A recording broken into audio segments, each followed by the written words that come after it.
고린도전서 3장 1절로부터 9절의 말씀입니다. 이 계시의 말씀을 제가 받들어 읽겠습니다. 형제들아, 내가 신령한 자들을 대함과 같이 너희에게 말할 수 없어서 육신에 속한 자 곧 그리스도 안에서 어린아이들을 대함과 같이 하노라. 내가 너희를 젖으로 먹이고 밥으로 아니하였노니 이는 너희가 감당하지 못하였음이거니와 지금도 못하리라. 너희는 아직도 육신에 속한 자로다. 너희 가운데 시기와 분쟁이 있으니 어찌 육신에 속하여 사람을 따라 행함이 아니리요. 어떤 이는 말하되 나는 바울에게라 하고 다른 이는 나는 아볼로에게라 하니 너희가 육의 사람이 아니리요. 그런즉 아볼로는 무엇이며 바울은 무엇이냐? 그들은 주께서 각각 주신 대로 너희로 하여금 믿게 한 사역자들이니라.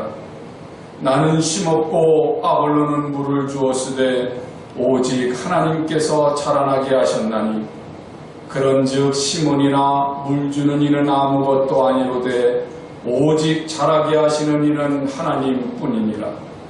심는 이와 물 주는 이는 한 가지이나 각각 자기가 일한 대로 자기의 상을 받으리라. 우리는 하나님의 동역자들이요 너희는 하나님의 밭이요 하나님의 집이니라.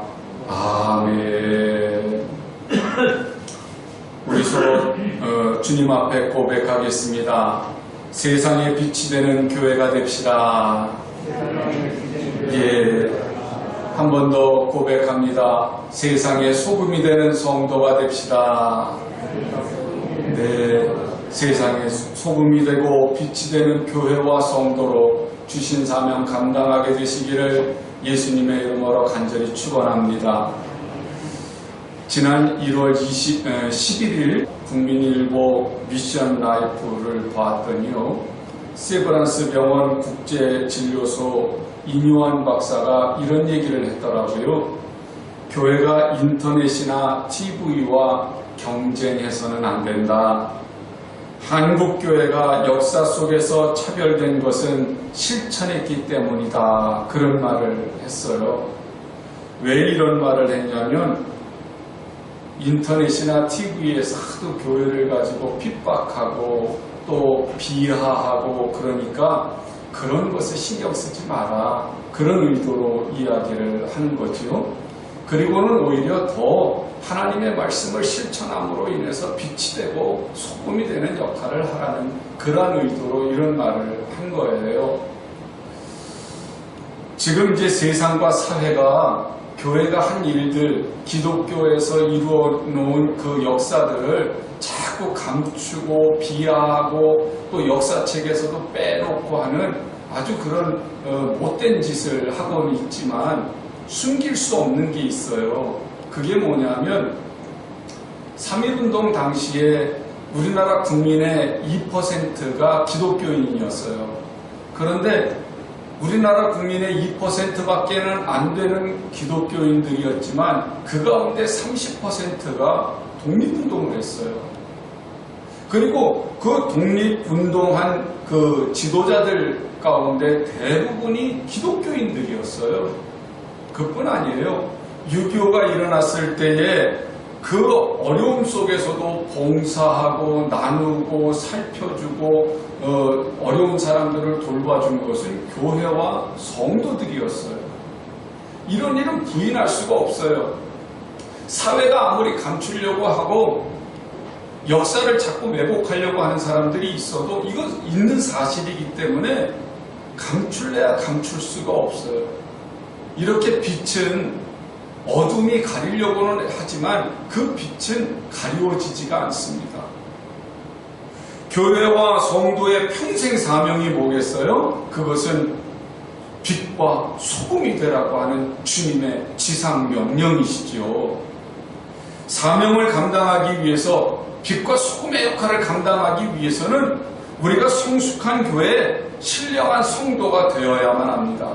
그래서 오늘 말씀의 제목을 성숙한 교회, 신령한 성도 그렇게 제목을 잡았어요. 우리 한번 같이 고백해 보실까요? 성숙한 교회, 신령한 성도, 할렐루야. 우리가 보통 신령하다고 그러면 무당처럼 그런 일을 하는 것이 무슨 신령한 것처럼 그렇게 착각을 하는 경우도 있고요. 또 보편적으로 생각했을 때 신령하다고 그러면 성령의 인도하심을 받아서 이제 구원받은 사람들을 신령한 성도라고 표현을 하지만 오늘 본문 말씀에 있는 내용을 근거로 해서 신령하다고 하는 표현은 뭐냐면 성숙한 성도, 예수님을 닮아가는 성화된 삶을 사는 성도가 신령한 성도예요. 그러니까 우리들이 신령한 성도가 된다고 하는 것은 은사가 있고 방언을 말하고 이러는 것만 말하는 것은 아니거든요. 오늘 성경 본문 말씀에 나오는 고린도 교회도 은사가 있는 교회였어요. 고린도전서 13장만 하더라도 사랑장이잖아요. 그런데 거기에 보면 우리들이 그 사도 바울이 고린도전서 13장에서 뭐라고 이야기를 해요? 너희가 방언을 한다고 하더라도, 예언을 한다고 하더라도 사랑이 없으면 소리나는 부리와 울리는 꽹과리밖에 안 된다. 그렇게 얘기하는 것을 보잖아요. 그러니까 고린도 교회는 은사도 있고 말씀에 대한 지식도 어느 정도 있고 그리고 신앙 연륜도 있는 그런 교회였음에도 불구하고 오늘 본문 말씀에서 그 고린도 교회에 대해서는 신령하지 못한 교회, 성숙하지 못한 성도들, 어린아이, 그리스도 안에서 어린아이와 같은 그런 미숙한 성도들이라고 그렇게 사도 바울이 아주 매몰차게 평가하는 것을 볼 수 있어요. 그런데 이 고린도 교회와 다르게 사도 바울이 3개월밖에는 되지 않은, 그러니까 가서 복음을 전한 지 3개월밖에 되지 않은 데살로니가 교회가 있습니다. 고린도 교회는 사도 바울이 가서 개척을 했어요. 그리고 양육했던 교회예요. 그런데 데살로니가 교회는 가서 3개월밖에 말씀을 전하지 못한 교회예요. 그런데 오히려 데살로니가 교회에 보고는 성숙한 교회라고 평가를 하는 것을 볼 수 있어요. 데살로니가전서 1장 6절로부터 8절의 말씀을 보면 또 너희는 많은 환난 가운데서 성령의 기쁨으로 말씀을 받아 우리와 주를 본받는 자가 되었으니 그러므로 너희가 마게도냐와 아가야에 있는 모든 믿는 자의 본이 되었느니라. 주의 말씀이 너희에게로부터 마게도냐와 아가야에만 들릴 뿐 아니라 하나님을 향하는 너희 믿음의 소문이 각처에 퍼졌으므로 우리는 아무 말도 할 것이 없노라 그러거든요. 데살로니가 교회에 대해서 성숙한 교회라고 표현하는 그 내용들을 보면 그 내용이 신앙의 연륜이 깊던가 말씀의 지식이 있던가 은사가 넘쳐서가 아니라 환난 속에서도 성령의 기쁨으로 말씀을 받았다는 거예요. 하나님의 말씀을 전하는데 기쁨으로 말씀을 받아요. 그 기쁨으로 말씀을 받은 결과가 뭐냐? 주를 본받는 자가 되었다는 거죠. 예수님을 닮아가는 사람들이 되었다는 거죠. 그런데 고린도 교회는 어땠어요? 하나님의 말씀을 전했지만 그들이 그 말씀을 지식적으로 받아들이고 마음에 두기는 했어도 삶이 변화되질 않았다는 거예요. 예수님을 닮은 모습이 나타나지를 않았다는 거예요.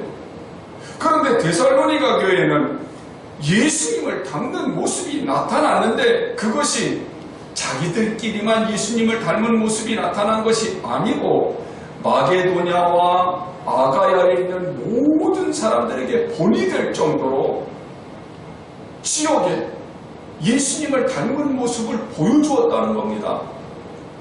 그런데 이렇게 마게도냐와 아가야에 있는 사람들에게 예수님을 닮는 모습을 보여준 것뿐만이 아니고 이것이 어디까지 퍼져요? 하나님을 향하는 너희의 믿음의 소문이 각처에 퍼졌으므로 그러거든요.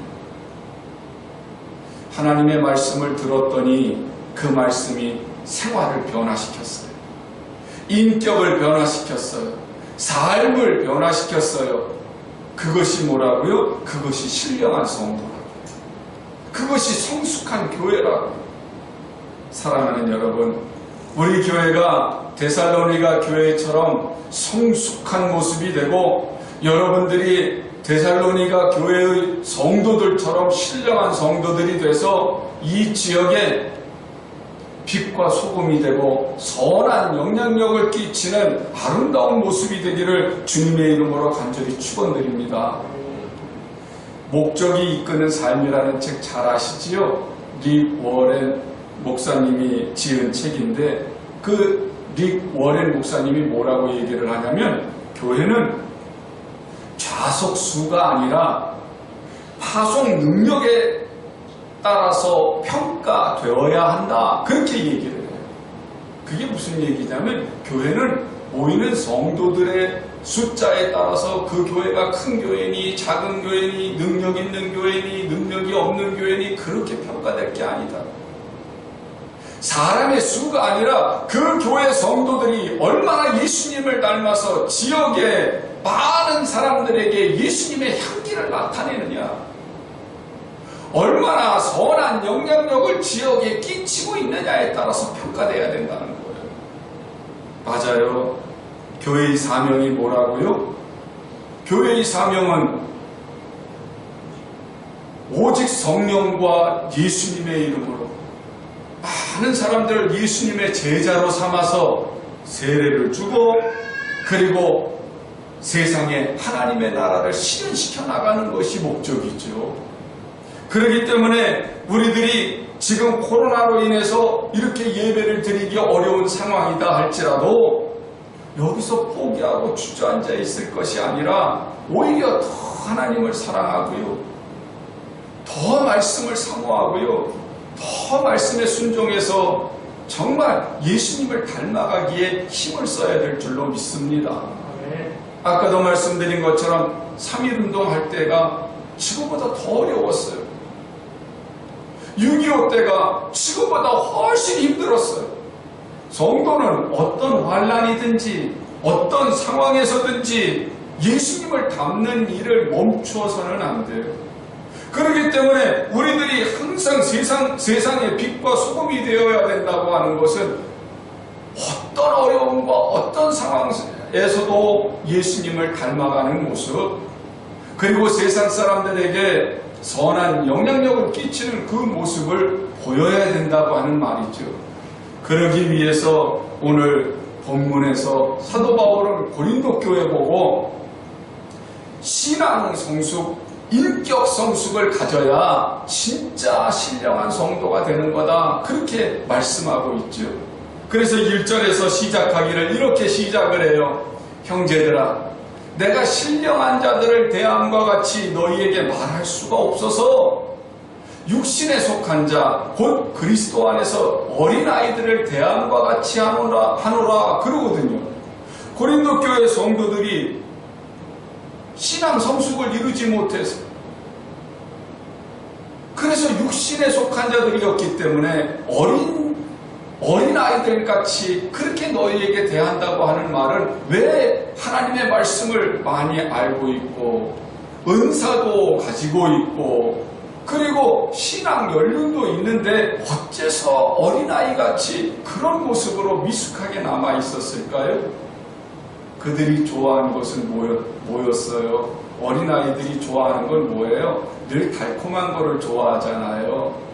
칭찬받는 것만 좋아하잖아요. 그것처럼 고린도 교회 성도들이 늘 부드러운 말씀, 위로받는 말씀, 축복에 대한 말씀, 잘 된다고 하는 형통에 대한 말씀, 이런 것들만 좋아했던 거예요.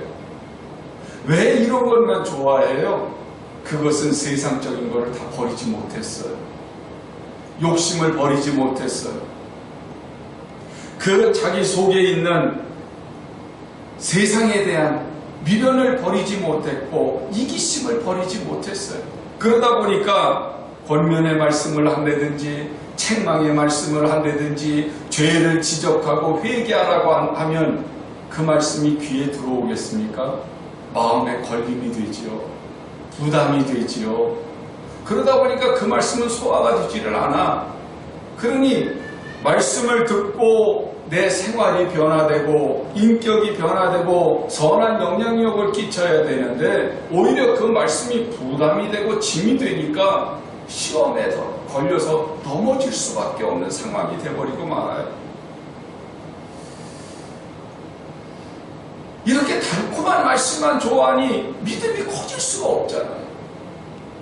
그런데 데살로니가 교인들은 이 고린도 교회 교인들과 전혀 달랐어요.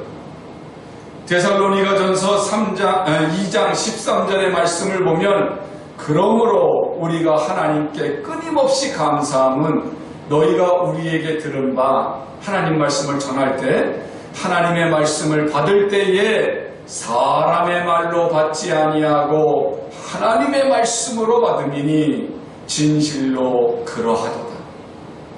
이 말씀이 또한 너희 믿는 자 가운데서 역사하느니라 그러거든요.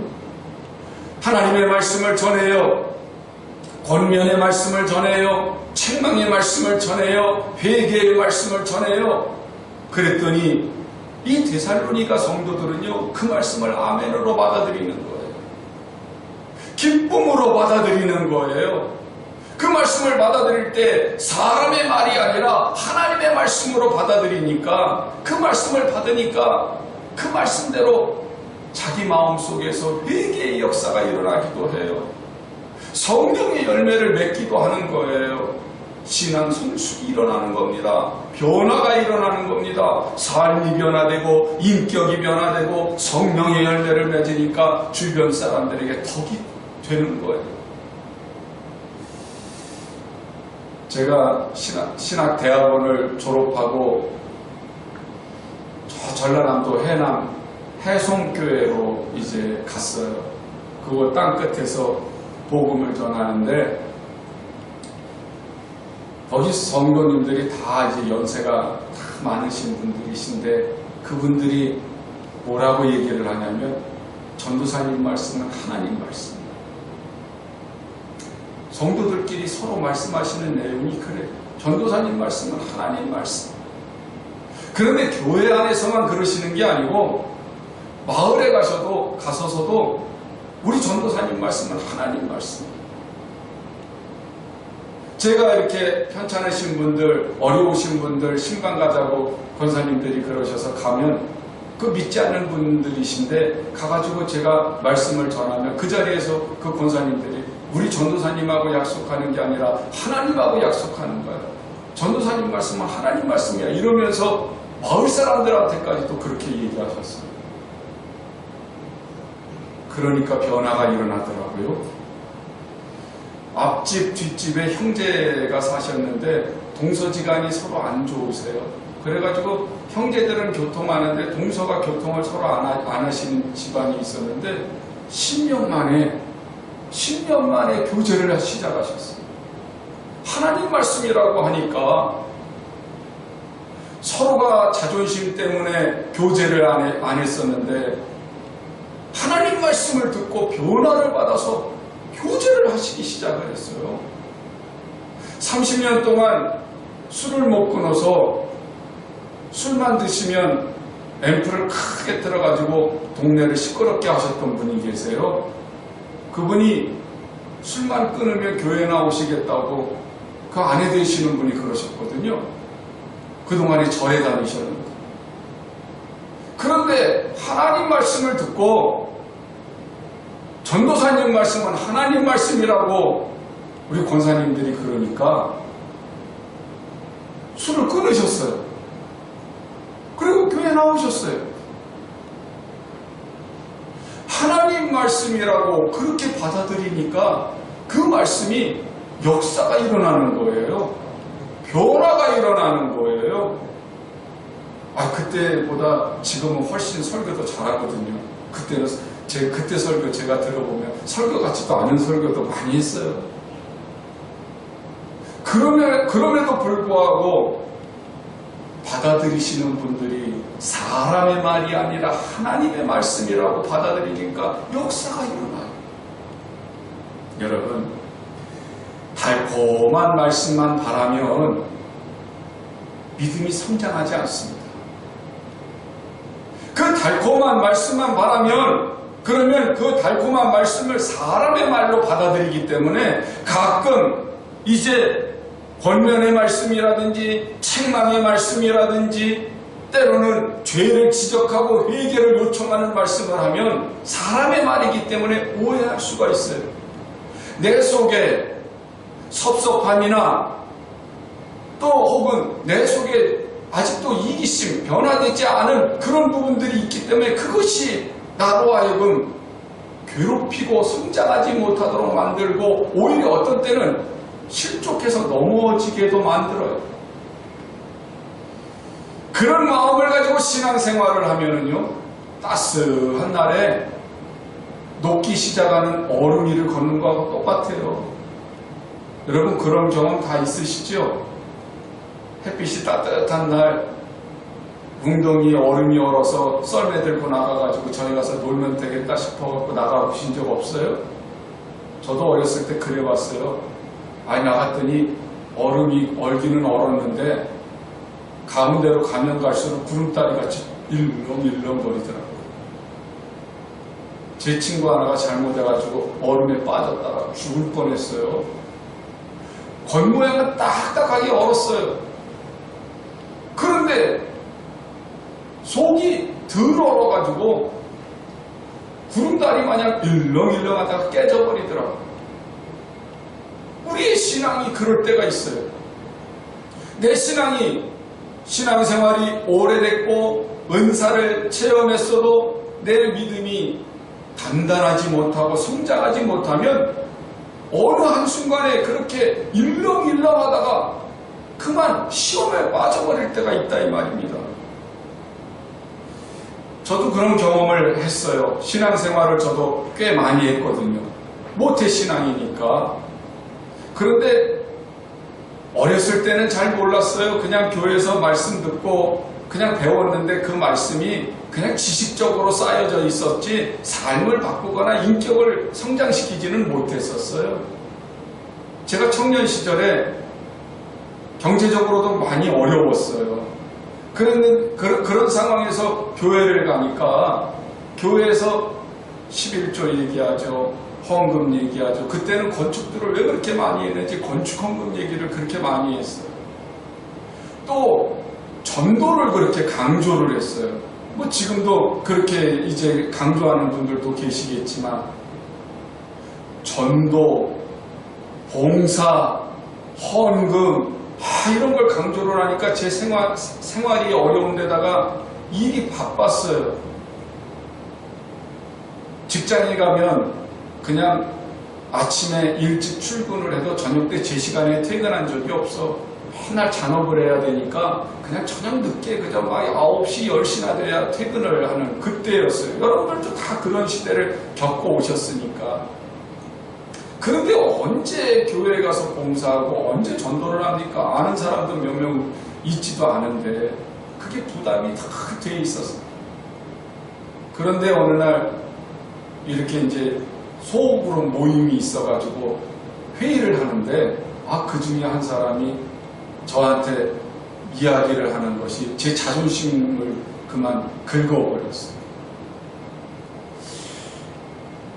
한순간에 무시당했다는 생각이 들더라고. 그러니까 그 일로 인해서 그 사람에게 내가 아주 독하게 한마디 하기는 했어도 상처가 낫지를 않아요. 그 마음이 늘 그냥 화가 나고 분노가 있어.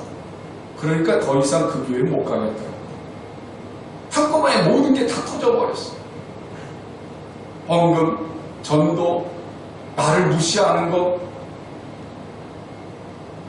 그러니까 어떻게 신앙생활이 이어지겠어요. 그래서 그 후에 제가 늘 제 마음속에 나는 절대 다른 사람들에게 헌금 얘기 안 할 거야. 억지로 전도해오라 강요 안 할 거야. 다른 사람 결코 무시하는 말 하지 않을 거야. 아주 다짐하고 다짐하지요. 그런데 또 살다 보니까 똑같은 얘기로 다른 사람들에게 상처를 줄 때가 있어요. 신앙생활 그따위로 합니까? 기도를 안 해서 그래요? 헌금생활 못해서 그래요? 이러면서 막 그 사람들의 아픔을 건드릴 때가 있어요. 내가 당한 그걸 그대로 할 때가 있더라고요. 생각해보니까 믿음이 어려서 인격이 성숙하지 못해서 나는 그러지 말아야지 그랬는데도 내 속에 아직도 이기심이 남아있고 비교가 남아있고 자존심이 남아있어서 죄의 욕망이 남아있으니까 하나님의 말씀이 걸림돌이 되더라 그 말이죠. 그런데 제가 어느 날 다시 성령을 충만하게 받았어요. 갑자기 말씀을 사모하게 됐어요. 정말 목마른 사슴이 시냇물을 찾는다는 표현이 다 맞더라고요. 말씀이 막 그리워지기 시작을 해요. 그래서 다시 말씀을 읽었어요. 방송 설교도 많이 들었어요. 교회도 열심히 가서 하나님 말씀을 들었어요. 그런데 그때에는 사람의 말이 아니라 하나님의 말로 설교들을 듣기 시작했어요.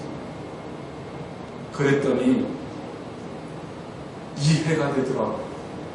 말씀이 이해가 돼. 전에는 이해가 안 되고 그게 다 걸렸었는데 사모하는 마음으로 그 말씀을 드렸더니 이해가 되기 시작을 해요. 깨달아지기 시작하고 아까 우리 권사님 기도하신 것처럼 아멘으로 막 받아지기 시작을 해요. 은혜가 넘쳐나니까 말이죠. 그때부터 제 마음이 변화되기 시작을 해요. 세상 것들이 두려워지거나 세상 것들 때문에 속상하거나 다른 사람과 비교했던 것들이 다 없어지기 시작을 하는 거예요. 지금도 그래요. 누가 뭐 큰 교회 뭐 어쩌고 저쩌고 어느 교회 뭐 재정이 뭐 나아졌고 어느 교회는 뭐 사람이 많고 하나도 부럽지 않아요. 그냥 감사해요. 왜 무엇이 감사하냐면 제가 하나님의 자녀가 됐다고 하는 거 그거 하나만으로도 감사해요. 그렇게 그것 때문에 감사하고 그것 때문에 기쁘다 보니까 진짜 세상 것이 뭐 하나도 부럽질 않아요. 헌금이요 아깝질 않아요.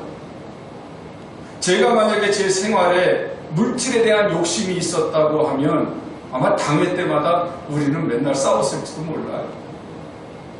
저는 제 생활에 제 생활비에 대해서 하나 욕심낼 것도 없어요. 하나님 앞에 드리는 거 아깝지도 않아요. 물론 우리 집사람은 생활하기에 어렵겠지만 한 번도 그렇다고 저한테 불평하거나 추정한 적이 없어요. 저를 무시하는 사람들도 만났어요. 그렇지만 밉지가 않아요. 오히려 그 사람의 마음을 아니까 그 사람의 속상함에 동감이 가고요. 그리고 그 사람이 너무나도 안타까워서 기도해주게 되고 더 사랑하게 돼요. 어느 순간에 제가 성숙해졌구나 그걸 느끼게 돼요. 그래서 언젠가도 고백을 했지만 제가 이렇게 변화되기 전에 목회를 했다면 많은 사람들 아프게 했을 거예요. 그런데 지금은 최대한 모든 것을 다 받아줄 수 있는 마음이 그래도 어느 정도 가질 수 있는 것. 예수님의 마음이 제 마음에 있기 때문인 거예요. 사랑하는 여러분, 여러분이 성숙해진다고 하는 것은요, 바로 하나님의 말씀을 하나님의 말씀으로 받아들이는 거예요. 하나님의 말씀을 사람의 말로 받아들일 때 그때 은혜가 되지 못해서 내 마음에 부딪혀서 깨지게 돼버리고 마는 거예요. 우리 한번 생각해 보세요. 세상적으로도 과거에 우리들이 좀 경제적으로 어려웠고 지식적으로 많이 배우지 못했던 때와 지금 지식적으로 많이 배웠고 문명이 발달했고 경제적으로 좀 나은 삶을 살아요. 그때의 사람과 지금의 사람이 어느 쪽이 더 부드러운 사람입니까? 제가 겪어보니까 많이 배우고 문명이 발달했다고 해서 사람이 인격적으로 고상해지느냐? 안 그렇더라고요. 더 이기적인 것 같아요. 많이 배우고 많이 가진 사람이 인격이 좋은 것이 아니라 오히려 더 계산이 빠르고요. 돈에 대해서 욕심이 더 많아지더라고요. 사람은 그런 존재예요. 그래서 성경은 뭐라고 말씀하시냐면 이 세대를 본받지 말고 더 예수님을 닮아가라고 그렇게 요청을 하세요. 시대가 얼마나 계산적이고 약삭빠른 시대인지 모릅니다. 컴퓨터가 다 계산을 하기 때문에 그냥 숫자만 입력하면 더하기 빼기 뭐 플러스인지 마이너스인지 내 생활이 어떤지 다 나와요. 이런 시대에 예수님 닮으라고 그러면 굉장히 힘들죠. 그러나 여러분, 이런 시대일수록 주님을 닮아갈 때 어둠 속에서 빛이 더 밝은 것처럼 하나님이 기뻐하시는 사람으로 더 눈에 띄게 될 줄로 믿습니다. 우리가 이 시대를 본받지 않아야 고린도 교회의 잘못을 따라가지 않을 수 있어요. 고린도 교회가 이렇게 하나님의 말씀을 사람의 말씀으로 받으니까 사람 중심의 교회가 되어버리고 말았어요. 본문 말씀 3절과 4절에 있는 말씀을 다시 한번 보시면 너희는 아직도 육신에 속한 자로다. 왜냐하면 너희 가운데 시기와 분쟁이 있으니 어찌 육신에 속하여 사람을 따라 행함이 아니리요. 어떤 이는 말하되 나는 바울에게라 하고 다른 이는 나는 아볼로에게라 하니 너희가 육의 사람이 아니리요. 그러거든요. 바울은 교회를 세웠고 아볼로는 그 뒤에 와서 하나님의 복음을 전했던 사람이에요. 그러니까 고린도 교회에는 어떤 사람들이 있냐면 난 바울에게 은혜 받았어. 어떤 사람은요 나는 아볼로에게 은혜 받았어. 은혜 받은 사람이 서로 다르니까 이 자연적으로 파가 나누어지는 겁니다. 하나님의 말씀을 누구의 말로 여기니까요? 사람의 말로 여기니까 바울이 훨씬 은혜로운 말씀을 전했어. 아니 아볼로가 훨씬 은혜로운 말씀을 전했어. 오늘 바울은 뭐라고 얘기하냐면 아니 바울이나 아볼로나 하나님의 도구일 뿐이야. 교회는 사람 중심으로 모인 곳이 아니라 하나님 중심으로 모인 곳이야. 그렇게 강조를 하고 있죠. 우리가 하나님의 말씀을 볼 때에도 바울에 대해서 배울 수도 있어요. 요한에 대해서 배울 수도 있고요. 이사야나 예레미야에 대해서 배울 수도 있어요. 베드로에 대해서 배울 수도 있어요. 그런데 우리가 신앙의 선배들을 배우는 이유는 궁극적으로 그들을 배우려고 하는 것이 아니라 그들을 통해서 누구를 배우려고요? 예수님을 배우고 예수님을 닮는 것이 우리의 목적이거든요. 장로교는 칼빈을 주장해요. 감리교는 요한 웨슬리를 주장해요. 그렇다고 해서 그들이 하나님은 아니에요. 칼빈이 예수님입니까?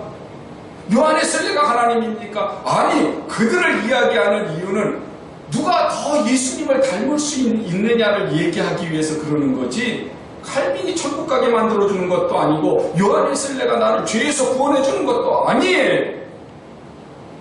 우리는 예수님을 닮는 사람들이 되어야 되고 예수님을 믿는 사람들이 되어야 돼요. 그러면 교회는 누구 중심이어야 돼요? 주님 중심이어야 돼요. 하나님 중심이어야 돼요. 그래서 사도 바울도 5절로부터 7절에 이렇게 얘기를 하는 겁니다. 그런즉 아볼로가 무엇이고 바울이 무엇이냐? 그들은 주께서 각각 주신 대로 너희로 하여금 믿게 한 사역자들입니다. 나는 심었고 아볼로는 물을 주었으되 오직 하나님께서 자라나게 하셨나니 그런즉 심는 이나 물 주는 이는 아무것도 아니로되 오직 자라게 하시는 이는 하나님뿐입니다. 사랑하는 여러분, 고린도 교회 성도들 입장에서는 바울도 고마운 사람이고 아볼로도 고마운 사람이에요. 고마울 수는 있어요. 그러나 고마운 것과 그들을 중심으로 해서 교회가 나누어지는 것은 다른 얘기예요. 그래서 사도 바울은 9절에서 결론적으로 이야기를 하지요. 우리는 하나님의 동역자들입니다.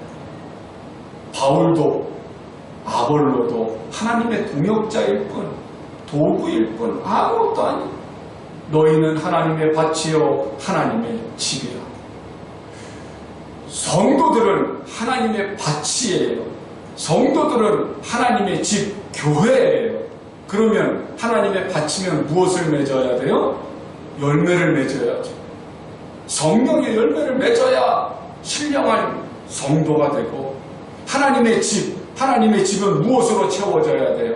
성도들로 채워져야 되죠. 그래야 풍성한 하나님의 집이 될 거 아닙니까? 그러니까 하나님의 집은 성숙해져야 되고, 전도를 적극적으로 해서는 사람들에게 복음을 전해서 데리고 와서 앉혀놓는 게 전도예요. 그런데 그것 말고도 더 적극적인 거는요, 우리가 예수님의 향기가 되는 거예요. 봄에 꽃놀이 가시죠? 꽃은요, 우리를 찾아오지 않아요. 꽃은 화려한 모습으로 피어서 향기를 막 날렸더니 벌이 날아오고 나비가 날아오고 먼 곳에서 차를 타고 사람들이 찾아와요. 이 고향 꽃 박람회 보셨잖아요. 봄에 보니까 아주 차가 미어 터지더라고요. 우리 역시 마찬가지. 우리가 예수님의 향기만 되면 벌이 찾아오고 꽃이 찾아오고 먼 곳에서 사람들이 차를 타고 찾아오듯이 구름대처럼 벌떼처럼 우리 교회를 채우고 또 다른 교회도 채우고 하나님 나라를 확장시켜 나가게 될 줄로 믿습니다. 올해 우리가 지역에 빛이 되는 교회예요. 부디 원하기는 이 코로나 팬데믹에 빠진 충격적인 이 시대에 사람들이 원하는 것은요, 그리스도의 향기를 원하고 있어요. 오직 말씀으로 성숙하시고 하나님의 말씀을 부여잡고 내 삶의 변화를 일으키셔서 정말 많은 사람들을 하나님 앞으로 인도해 드릴 수 있는 그리스도의 향기가 되시고, 이 어두운 시대에 빛과 소금이 되셔서 하나님이 웃으실 수 있도록 하나님을 기쁘게 하는 우리 교회와 사랑하는 여러분들이 되시기를 예수님의 이름으로 간절히 축원드립니다.